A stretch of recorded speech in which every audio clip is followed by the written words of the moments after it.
Ooh, you can see my balls. Damen und Herren, guten Tag. Wie geht's, ist it? Yeah, good, yeah, good. Here concludes the German portion of my talk. Actually, it's quite embarrassing, to be honest. Being European, right, being British, that I can't say anything in German apart from what I just said. I did 2 years of German at school, and the only thing I can remember, the only thing any British person can remember is, Entschuldigung, wie komme ich am besten zum Bahnhof bitte? But I wouldn't know what you were saying if you replied, so I'd still get lost. This is called Be.Here.Now. Oh, yeah, good. Be.Here.Now, right, good. Shall we start? Are you ready? Okay, we'll start. Bing! Hello, this is the hello slide. Hello.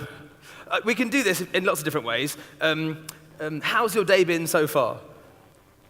You have to say stuff when I ask questions. No, you do, I'm not joking. So, has it been good? You've had a nice time? Great. I've been watching.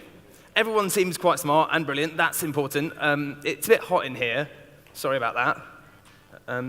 It's really nice for me to be here. Thank you for having me. I appreciate it. I've not been to Hamburg before, and I think that traveling to new places makes you smarter and nicer. And like the guy from Projector said, it means you see things for the first time, which is cool. So I appreciate the opportunity. That's hello. All good so far?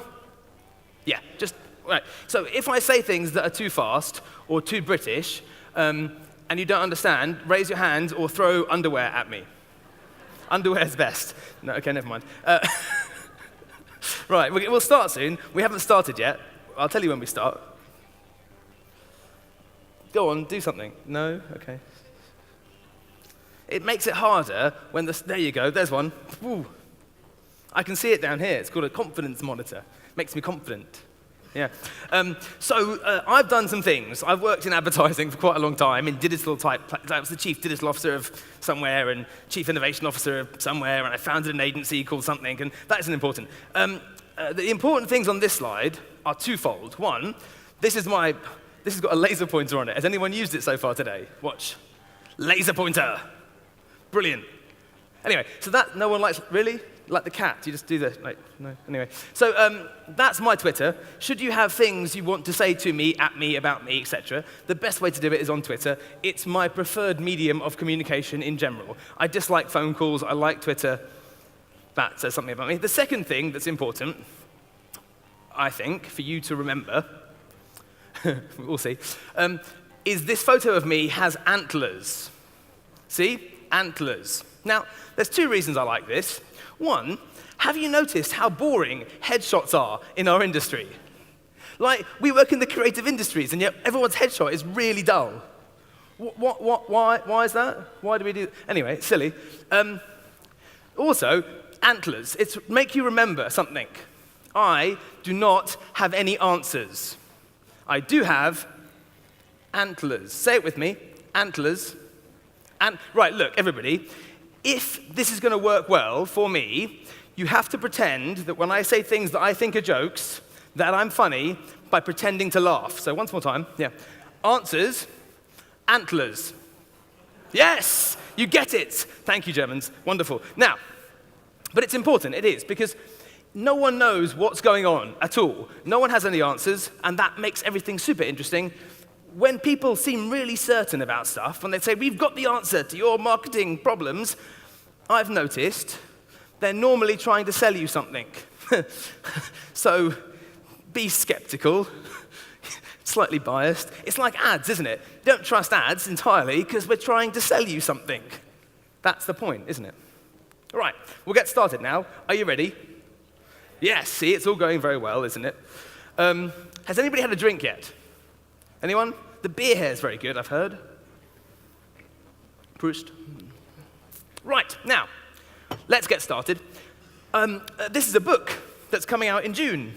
It's called The Digital State, How the Internet is Changing Everything. Quite a broad title. And I wrote the first chapter. It's called Digital Currents and Invisible Futures. And I want to talk about the present and the future, because I always talk about the future. I always get asked to talk about the future.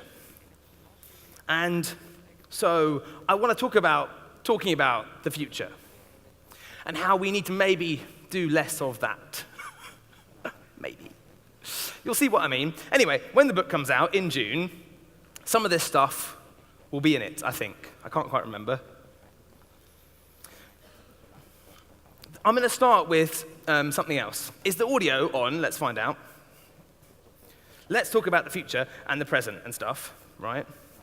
This clicker, forgive me, not a great clicker. Click. Click. There you go. Now. Good morning. Introductions are Can really you, funny. hang on, back a second. They pay me $60. Right. This is Steve Jobs. You may recognize him. He's quite famous. That was one of those jokes again. We'll keep trying. This is Steve Jobs. You may recognize him. Thank you very much. It's going to get easier, trust me. You'll understand from my cadence when I'm making a joke. Now, when I was looking into this idea of the future and the past, like a lot of people do in our industry and the world, I looked to Steve Jobs for inspiration because he's quite inspiring, isn't he? And I found this speech that he gave. It's one of the last things he said publicly before he stopped saying things publicly. No, back. No, you're ruining it now. That's not good. Now play the audio clip. Make it work. Morning. Introductions are really funny. They pay me $60, so I wore a tie. How many of you are 36 years, older than 36 years old? Yeah. You were born pre-computer. Computer's 36 years old. And there's something sort of, I think that there's going to be a little slice in the timeline of history as we look back. Pretty meaningful slice right there. A lot of you are products of the television generation. I'm pretty much a product of the television generation, but to some extent starting to be a product of the computer generation. And the kids growing up now are definitely products of the computer generation. And in their lifetimes, the computer will become the predominant medium of communication, just as the television took over from the radio, took over from even the book. I'm not good at the hard things. Sorry, I'm not good at pushing hard, that's the problem. That's Steve, right? And he talks about something which we've been talking about today, and I've been talking about for a long time. There was this generation, the TV generation. And then the computer came along, and this other generation was born, the computer generation. And a lot of what we've been talking about has been trying to understand how all the things we learn in the TV generation might be transferred across to the computer generation. And then I realized something really interesting, which was kind of slightly revealed by pushing the slide too fast. You'll see. It wasn't a recent presentation. Yes, there we go. It wasn't a recent presentation. That talk he gave was in 1983, 30 years ago. He talks about the meaningful slice in time, 30 years ago. The evolution of the digital age was 30 years ago, and yet we haven't somehow worked it out yet. And I thought that was interesting. And then I saw the talk was called, because the talk was found recently. That's why I found it recently. It wasn't on the internet. Somebody found it on a cassette tape. And the talk was called, "The Future Isn't What It Used to Be." And that made me think a lot about the future that we've been describing for ourselves and the divisions that we've been exploring. And maybe that they're a bit too simplistic. I don't know. Push hard once. I'm doing it, honestly, I promise. You did it. Okay, yeah, you work it out. Now, for a long time, I've been talking about the new idea consumer. Now, this idea I stole, as I always do, from somewhere smarter than me, from a guy called Mark Prensky. In 2001, Mark Prensky wrote a paper. He was an educator and an academic, and he said, having observed children growing up in a post-digital age, that there was two kinds of people. There was digital natives and digital immigrants. You've probably heard this language, right? Digital natives and digital immigrants. Rupert Murdoch made it very famous in 2006 when he gave a speech at the American Newspaper Association. He said, these digital natives are different to us. We immigrants do never understand the internet. And I used this picture to explain the idea, right? Here she is. She's a digital native. She must be. She's just, right, she's young. She must be, right? And she gets how she's got a hand on the mouse. She's an active consumer of media. She's participatory in her engagement with ideas. TV consumption is passive. You watch things. You lean forward. You lean backwards. And even she's so advanced in her digital nativeness, her digital nativity, never mind, that she's preempting touchscreens. She's like, this must be a touchscreen. Why isn't it a touchscreen? Touchscreens are obvious, right? And I always said that that's young people, right? They've already jumped to touchscreen computers. But then I thought about what I discovered with Steve and how this idea had been around for such a long time. And then I found this. Click. Go on. Yeah, this is going to work much better. We'll just say click. It'll be awesome. We can all do it, okay? I found this. And I was like, wait a second, what's this? This is the Plato computer from 1974. It had a functioning touchscreen. 1974.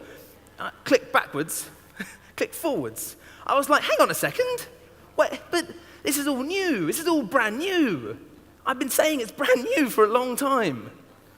And then I thought, well, okay, it's fine. That's a prototype. It didn't really take off. It's not a big deal. And then I thought about this, right? This is the iSuite of iProducts in 2013. In 2007, the iPhone was launched as the first multi-touch screen computer device phone thing, and other things emerged. And it heralded in a brand new age of interaction with content, of mobility, of gestural interfaces, of new kinds of ad ideas, of apps as an idea. Well, that came later, actually. You remember when apps weren't allowed, and then they were? All this new stuff was happening, and it was all because of the iPhone, and everybody copied the iPhone. And everyone was like, and then the iPhone sued Samsung and said, no, you cannot copy our rounded corners. Rounded corners are an idea that is unique to Apple. We've invented rounded corners, and you must not steal it. And they said, you can have $1 billion in America anyway. They're no doubt very important devices, right? But then I thought about Steve again, right? I thought about Steve and how he'd been thinking about this for a long time. Ready? Click. Click. Yes. Now, and then I found this, thanks to my friend Bill Buxton, who's a designer at Microsoft Research. This is called the iGesture Pad. It was released in 1998. It is a multi-touch computing tablet. It was produced by a company called Fingerworks. The company went bankrupt in 2005. Click. Do you want to guess who acquired the company when it went bankrupt? Well, that was a bit ruined, wasn't it? Never mind. Clicking is crucial, but anyway, you get the idea. The company was acquired in 2005 by Apple. You knew that Apple didn't invent anything, right? That's not what Apple does. It finds technologies and makes them better, more user-friendly, more marketable. Invention and innovation are not the same idea. Invention tends to be too early. Innovation takes things to market in a way that is useful. Anyway, so I was thinking about all this, and I was worrying that maybe this story we were telling ourselves about this future that was coming wasn't helping us as much as I wanted it to help us. Because when I was a kid, I loved the future. I was in love with the future because I was a geek, you know?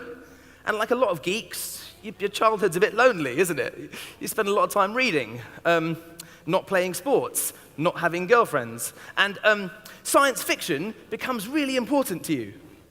This idea of the future is so beautiful. And you feel yourself reaching towards this Star Trek, Star Wars, touchscreen, Minority Report future. And it's always just a little bit out of reach. When I started working in this industry, about 5 years after that, I kept being asked about this future.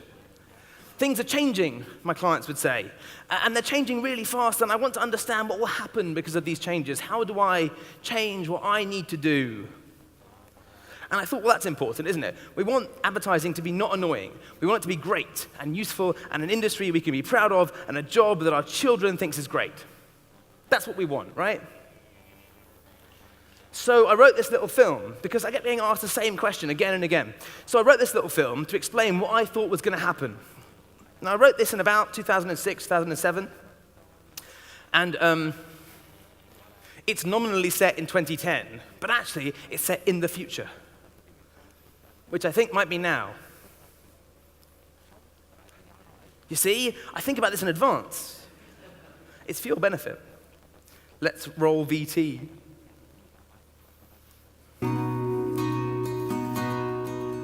You are hyperconnected, always on, always in touch, wherever you are. There is no longer a division between on and offline.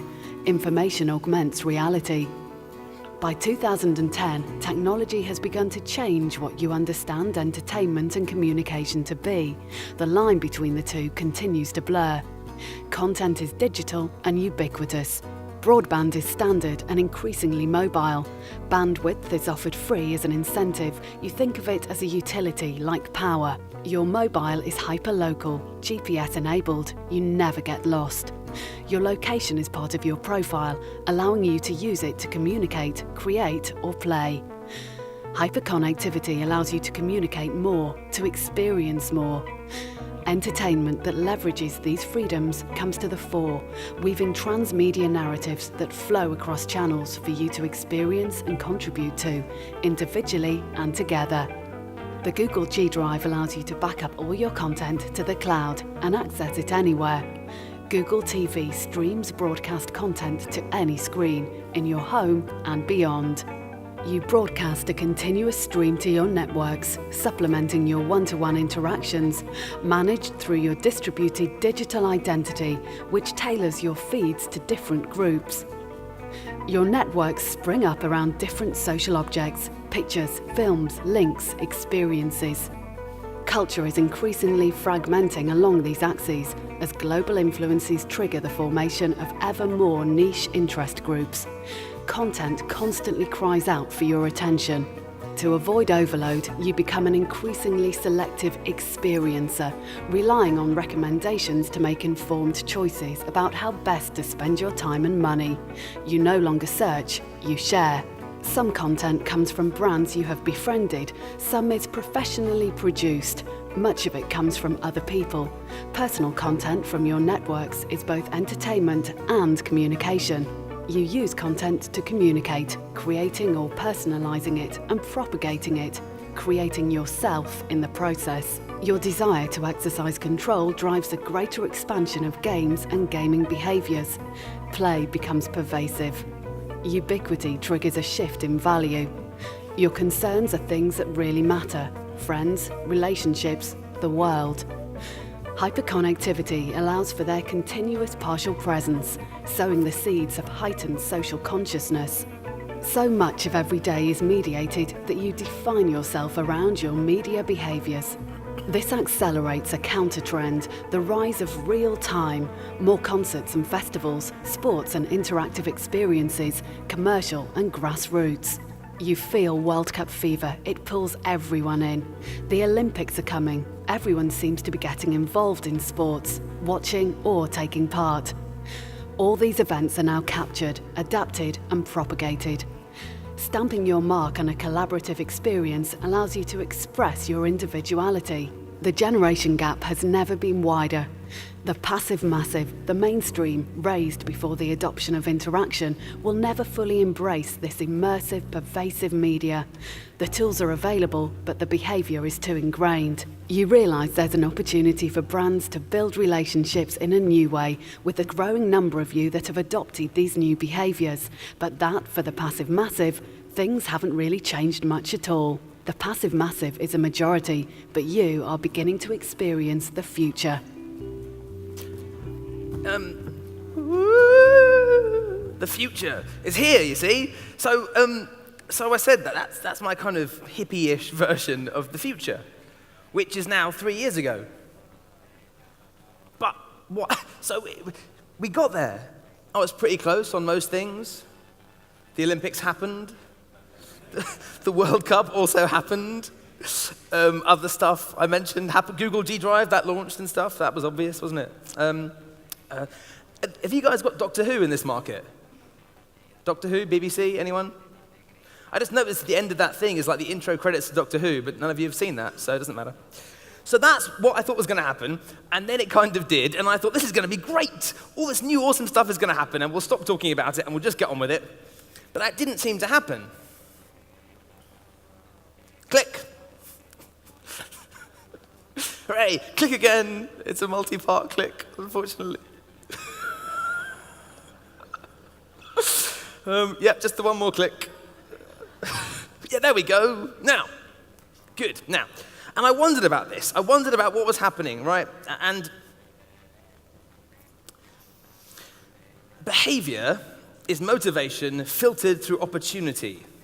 Clay Shirky said that. Clay Shirky's a very smart man. He is the professor of media and stuff at NYU. He wrote the book, Here Comes Everybody, and the book Cognitive Surplus. And this helped me understand something for a bit. Because humans don't change very fast, right? Human beings don't really change very fast at all. Evolution works on ecological time. You guys believe in evolution in this country, right? Hands up who believes in evolution. Most do. Not enough, not as many as you might think. In America, I can't talk about this. It's really scary because half of them don't, and you're like, anyway, so, but people change really slowly. Things like recessions do not change human behavior really because motivations are the same. Humans like certain things, being safe, being dry, being warm, getting laid.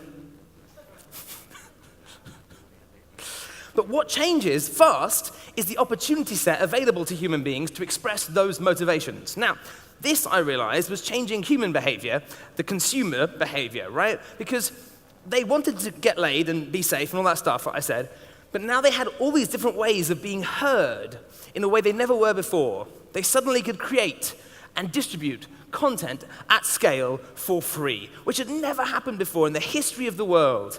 Previously, the ability to produce content was highly privileged. Only ad agencies could do it, and the media industrial complex could do it, and governments could do it. If you were a person, your opinion could not scale, as someone said earlier today, which was right and important. But then I realized the other thing to think about is that companies, right, our clients, their motivation is the same as well. It's to make money. That's all that companies are for. It's not all they should be for, in my personal opinion, but according to Milton Friedman and the Wall Street people, the only social responsibility of corporations is to create profits. And this new opportunity set confused them a bit, I think. Sorry. Click. Yeah.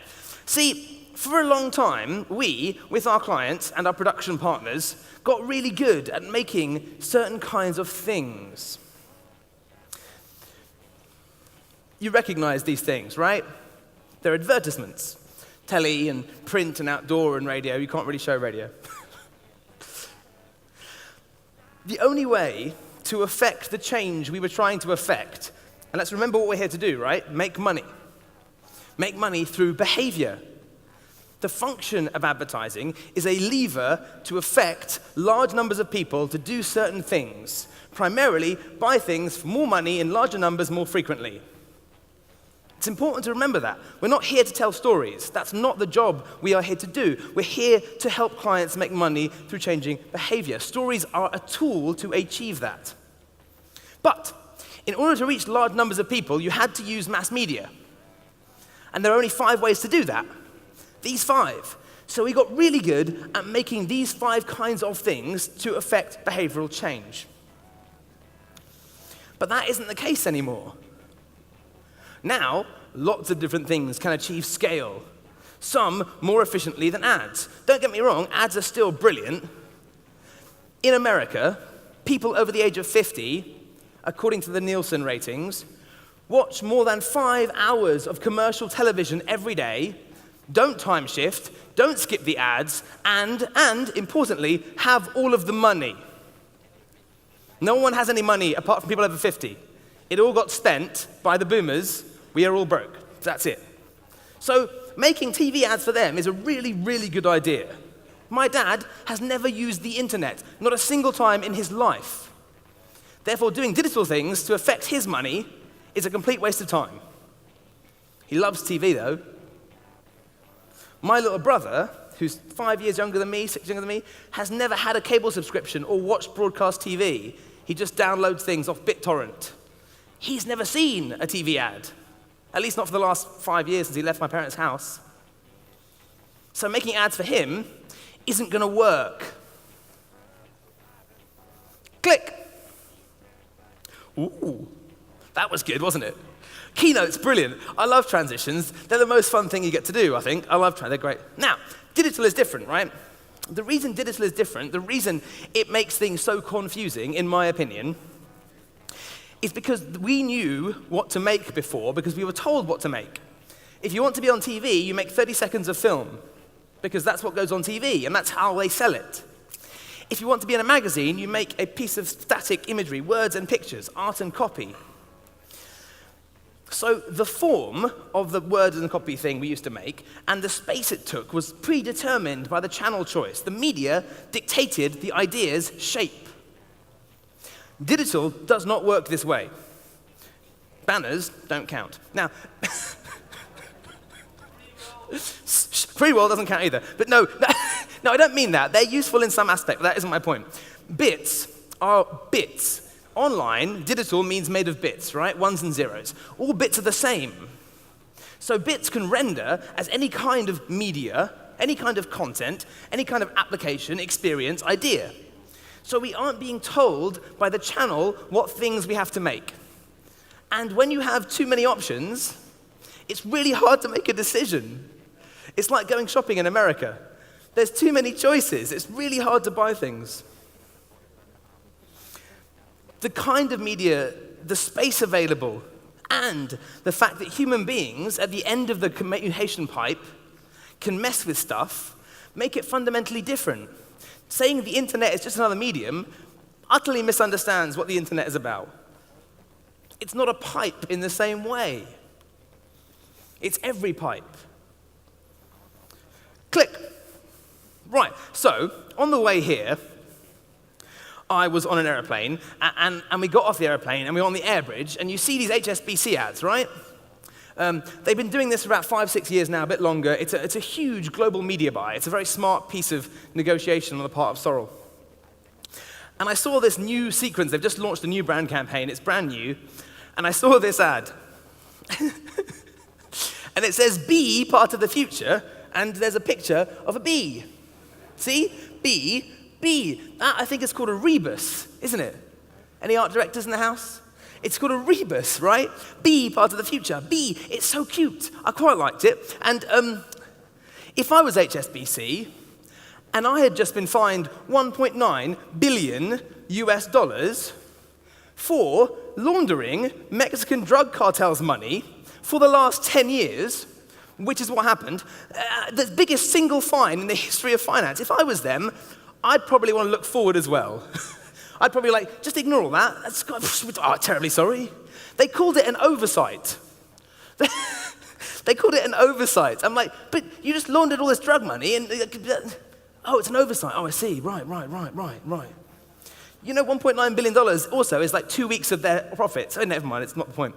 So I thought, well, this is an ad, right? Be part of the future. I took it as an invitation, as an instruction. I was like, be part of the future, yo. And I was like, I want to be part of the future. Yeah, we're going to run a little bit late. It'll be okay. Don't worry about it. Now, trust me, it's fun. See? Be part of the future. So I thought, well, this is an ad, right? Ads attract attention. Ad comes from advertere. It attracts attention. But there's a URL.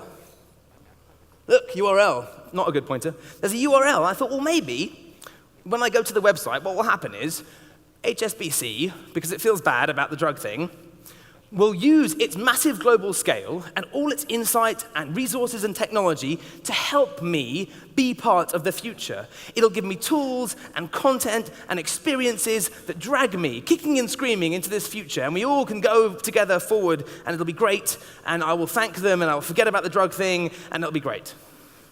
So I went to the URL, click, and I found this. Now, what this appears to be, is a look at their own ad campaign. With, and here's the great bit, with a selection of PDFs of their print ads that you can download. Hooray! That solved everything! Thank goodness I have your print ads as PDFs, because consumers love those. Consumers famously love going to websites to find your print ads and download them and keep them forever. That's happened loads, all the time. Everyone does it. There must be more interesting things we can do than that. With all this new opportunity available, all these new tools that we can play with, there must be cooler things that if you're the world's biggest bank, you could think of doing. I don't mean any offense to HSBC, I just saw it on the way here, and the drug thing annoyed me. Anyway, click. See, we had a really simple job to begin with. It wasn't simple to do it well. It's always been hard to make good ads. It will always be hard to make good ads. But we knew we were going to make ads. When a client came to us, they said, we've got a problem. We said, yes, and we've got some ads. All we have to do is work out which ads we have to make to solve your problem. Services and Products created this idea called a brand, a personification of a company's ideas that provided guidance to what kinds of ads we should make. But then the world changed, and the opportunity set enlarged massively. Click. This is how I think about marketing now. This is how I think about our job now. It's a lot more fun, but more complicated. A brand is a belief system, a way of thinking about how the world should be. It should inform everything a company does, not just what it says. And the brand should create experiences through actions and tools that inform the content and the advertising.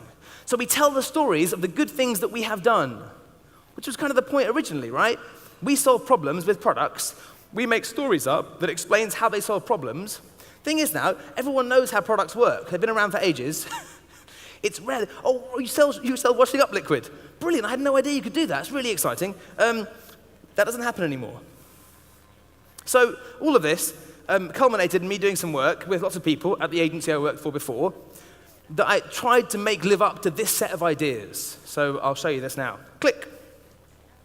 When BMW was launching its first ever electric vehicle, the BMW Active-E, it was breaking into a category in which it had almost no presence. So instead of approaching the launch in a traditional way, we completely reinvented what a car launch was. The traditional ad campaign was replaced by an experiment in collective engineering, one we called Activate the Future.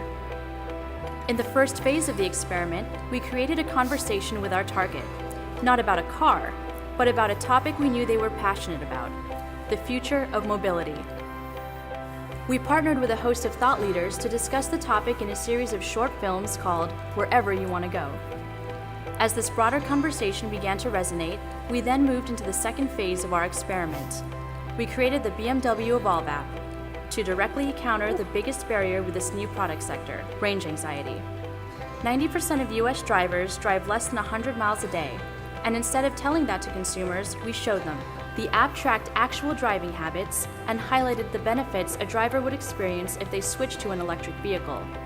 Then, on an accompanying site, bmwactivatethefuture.com, drivers could also create manual trips, sync mobile app data, and use the EV dashboard to see how switching to an EV can save time, money, and CO2 emissions.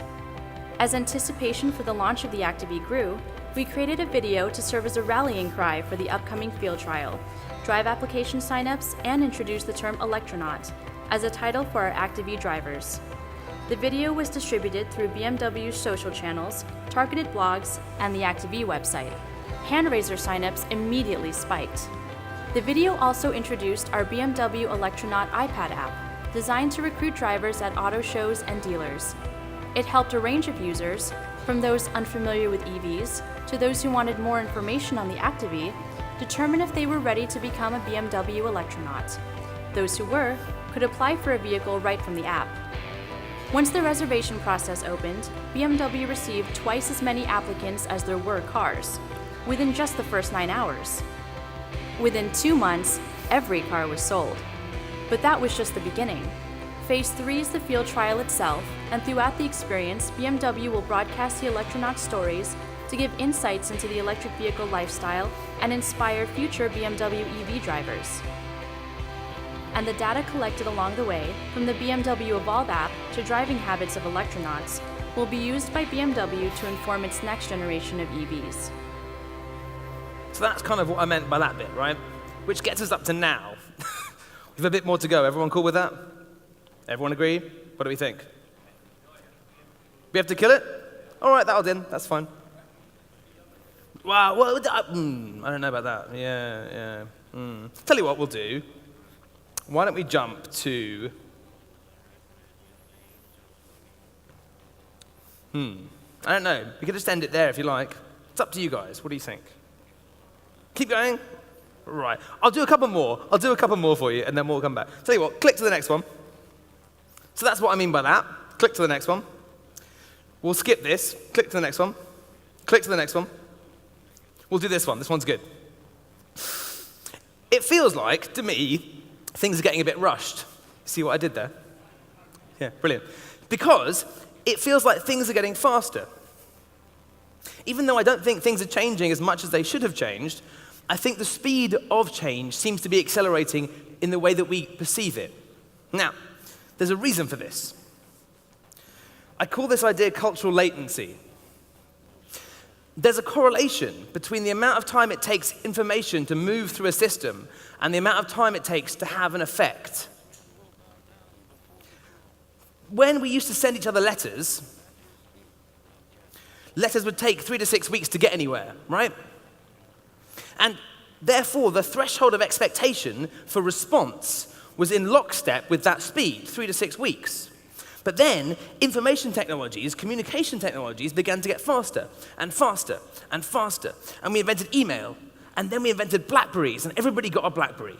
And suddenly, we had to respond all the time, and work became super annoying. And then Twitter was invented.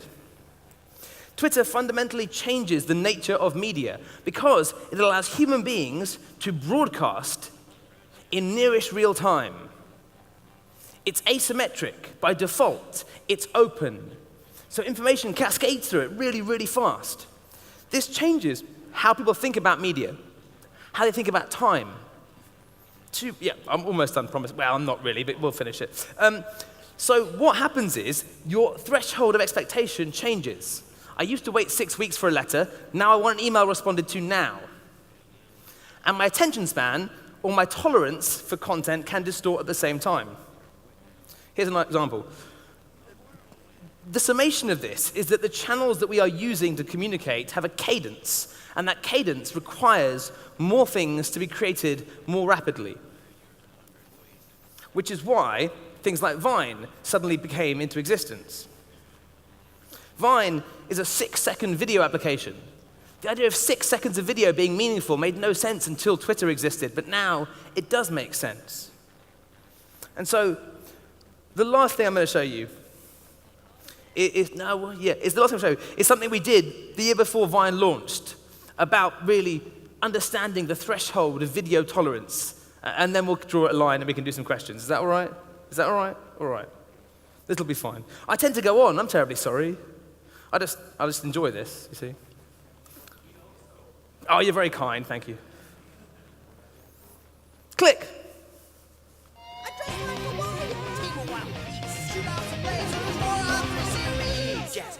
How creative can you be in 5.9 seconds?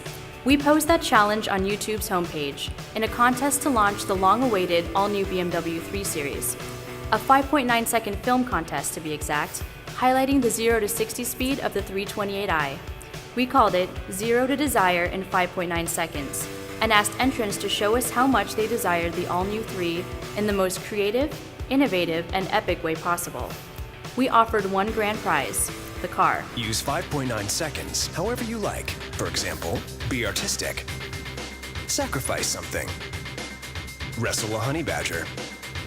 Or teach your dog to say, I love the new 3. Living on BMW's Facebook page as well, the idea was to embrace the brand's fans, but also to attract a new, younger audience. Its next generation of drivers, a generation that creates and consumes content as much as it breathes. It took less than 5.9 seconds for the press to pick up on the contest. Thousands of entries came in over a 3-week period. Overall, they generated more than 2.4 million video views, increased brand channel subscriptions by 100%, and gained 1.7 million impressions on Twitter. A panel of judges, including filmmaker Kurt Miller, narrowed the entries down to a top 30. Then the public took over with a 2-week voting period. Tens of thousands of votes later, this guy won. Hey, do you remember when we test drove the new 3 Series? Yeah, that was awesome. We think he deserved it. More and faster. We can make more content faster by getting people to work with us. So my final thought that I will leave you with, I guess, is that by focusing too far on the future, we end up doing a disservice to the present. And there's a certain finite game we can keep playing here. We can keep making newsrooms, and we can keep responding in real time to content. But after a while, we run out of space. How fast can we respond? How short can we make content? And maybe that's not the only solution to the future of marketing.